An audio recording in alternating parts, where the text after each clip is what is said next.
मेरठ नगर निगम ने ऐसा लगता है कि सीबीसीआईडी के द्वारा एफआईआर दर्ज करने और आचार संहिता के उल्लंघन के मामलों में किरकिरी होने के बावजूद नगर निगम प्रशासन इन दोषियों पर कार्रवाई नहीं करने की जहमत उठा रहा है। सवाल तो पूछा जाएगा। सवाल पूछा है देवरतन न्यूज के एडिटर इन चीफ गौरव पराशर ने। देखिए क्या सवाल खड़ा हो गया है। नमस्कार दर्शकों, मैं गौरव पराशर आज मेरठ नगर निगम से कुछ सवाल करने आया हूँ।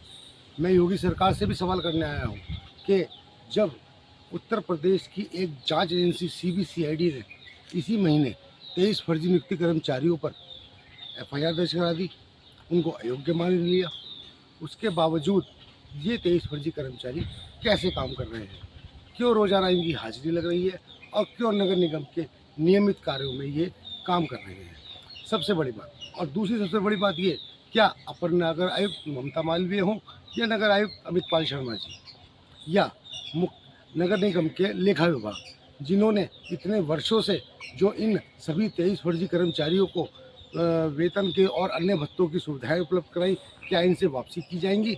ये सबसे बड़ा सवाल हो रहा है। अब बताया जा रहा है कि एसीपी जो लगाई जाती है वो एसीपी क्यों लगाई गई और किस आधार पर लगाई गई, जब ममता मालवीय ने खुद जांच कमेटी की अध्यक्षा होने के नाते ही इनकी रिपोर्ट दबाई हुई है, ना डॉक्टर प्रेम सिंह को दी है, ना सार्वजनिक की है, ना किसी सरकार को इसकी विस्तृत जानकारी दी है। लेकिन बहुत आश्चर्य वाली बात है, इतना सब कुछ होने के बावजूद क्या नगर निगम इन सब पे कार्रवाई करेगा? वहीं दूसरी ओर दर्शकों, जब हमने आपको बताया था कि मऊ में मेरठ नगर निगम का एक कर्मचारी चुनाव प्रचार में एक राजनीतिक संगठन के साथ लगा हुआ था, उसकी खबर प्रसारित होने के इतने दिन बाद भी जिला निर्वाचन अधिकारी श्रीमान दीपक मीणा जी और नगर आयुक्त महोदय ने कोई कार्रवाई नहीं की। क्यों? क्या नगर निगम का ये कर्मचारी जिला प्रशासन या चुनाव आयोग पर इतना भारी पड़ चुका है? ये बहुत बड़ा सवाल उठता ही है।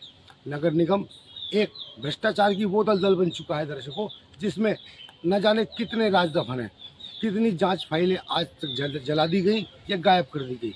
अवैध निर्माण हो या सरकारी संपत्तियों पर कब्जा, नगर निगम के लिए कोई बड़ी बात नहीं है।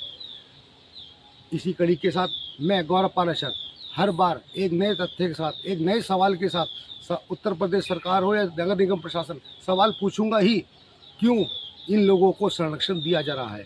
अपने सहयोगी के साथ मैं गौरव पराशर, देवरतन न्यूज़ में।